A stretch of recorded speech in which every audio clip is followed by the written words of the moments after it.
ناظرین، آج میں آپ کے سامنے کچھ ایسے واقعات رکھوں گا جسے سن کر آپ بھی انشاءاللہ بغیر کچھ جانے کسی کا مذاق نہیں اڑائیں گے۔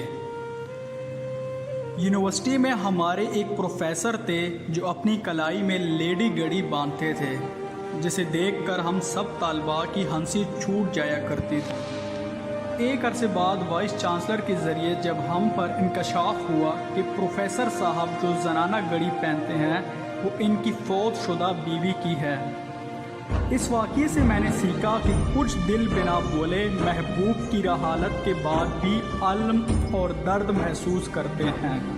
ایک دفعہ میرا ہاسپٹل میں کسی مریض کی عیادت کے لیے جانا ہوا، کوریڈور میں چلتے ہوئے ایک جوان سال لڑکی کے وگ بال گر گئی۔ وہاں موجود تمام لوگ اس پر ہنسنے لگے۔ آگے بڑھ کر جب ایک دوسری عورت نے اس کی مدد کی تو وہ روتے ہوئے کہنے لگی، اس میں میرا کوئی قصور نہیں، کینسر نے میرے بال لے لیے، اس لیے مجھے یہ آرٹیفیشیل وگ لگانا پڑی ہے۔ اسی طرح ایک دن قبرستان سے گزرتے ہوئے میں نے 10 سالہ بچے کو ایک قبر پر کھڑا کچھ کہتے ہوئے سنا، جو کہہ رہا تھا، ماما اٹھو، میرے ساتھ اسکول چلو۔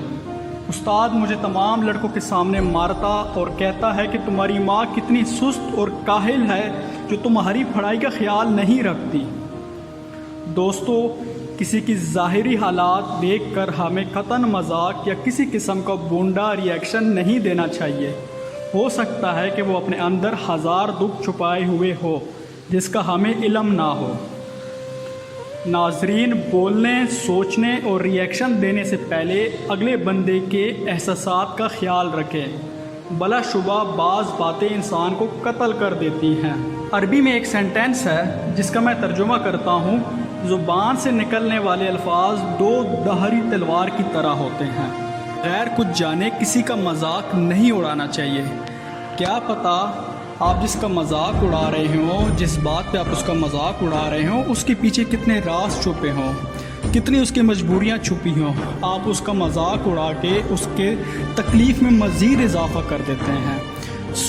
آپ لوگوں سے درخواست ہے کہ بغیر کسی کا کچھ جانے کسی کا مذاق نہ اڑائیں۔ ناظرین، اگر آپ کو میری ویڈیو پسند آئی ہے تو میرے چینل کو سبسکرائب ضرور کریں